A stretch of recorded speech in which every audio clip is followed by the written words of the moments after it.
আচ্ছা, আপনারা বলুন তো চাল কুমড়ার কোন রেসিপিটা আপনাদের খেতে বেশি ভালো লাগে? ইলিশ মাছের মাথা দিয়ে নাকি নারকেল কোড়ানো দিয়ে? আমার তো ২ রকমের রেসিপিই খেতে দারুণ লাগে। ইলিশ মাছের মাথা দিয়ে কিংবা নারকেল কোড়া দিয়ে। তো বাজার থেকে একটা চাল কুমড়ো এনেছিলাম, বেশি বড়ও নয় মাঝারি সাইজের। আর চাল কুমড়াটা কিন্তু বেশ নরম ছিল।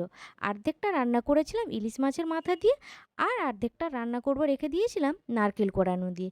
এই নারকেল কোড়ানো দিয়েও খেতে কিন্তু দারুণ লাগে। একটু মিষ্টি, মিষ্টি করে রান্না করতে হবে। আর এটা গরম ভাতের সাথে তো দারুণ লাগে খেতে। আর ইলিশ মাছের মাথা দিয়ে তো রান্না করলে ওটা তো খেতে ভালোই লাগে। তো প্রথমে আমি কিন্তু ইলিশ মাছের মাথা দিয়েই চাল কুমড়াটা করেছিলাম, আর অর্ধেকটা রেখেছিলাম কালকে করব বলে। তো দেখুন এখানে আমি চাল কুমড়াটাকে কেটে নিলাম ছাড়িয়ে। চাল কুমড়াটা কিন্তু বেশ নরম ছিল। তো চাল কুমড়াটাকে কেটে নিয়ে এখানে ইলিশ মাছের মাথাটাকে নিয়ে নিয়েছি।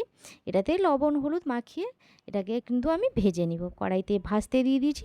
আর মাছটা ছোট হলে কী হবে, কিন্তু বেশ স্বাদের ছিল মাছটা। তো কথা বলতে বলতে দেখুন মাছটা আমি ভেজে নিয়েছি। এবার কড়াইতে ওই তেলেই আমি দিয়ে দিলাম একটা শুকনো লঙ্কা, কাঁচা লঙ্কা, জিরে ফোড়ন আর একটা টমেটো। এরপরে দিয়ে দিলাম আমি কেটে রাখা চাল কুমড়ো। চাল কুমড়াটাকে দিয়ে একটু ভালো করে নাড়াচাড়া করে পরিমাণ মতো লবণ আর হলুদ গুঁড়ো আর দিয়ে দিলাম এখানে লঙ্কা গুঁড়ো দিয়ে এটাকে আরেকটু নাড়াচাড়া করে এটাকে ঢাকা দিয়ে দেবো। এটা কিন্তু ঢাকা দিয়েই কিন্তু এটা রান্না করতে হবে লো টু মিডিয়াম আঁচে, না হলে কিন্তু টেস্ট ভালো হবে না তরকারির। দেখুন ঢাকা খুলে খুলে কিন্তু আমি তরকারিটা বেশ নাড়াচাড়া একবার করে করে নিচ্ছি। চাল কুমড়োটা প্রায় সেদ্ধ হয়ে এসছে। এরপরে ভেজে রাখা আমি মাছের মাথাগুলোকে দিয়ে দিলাম।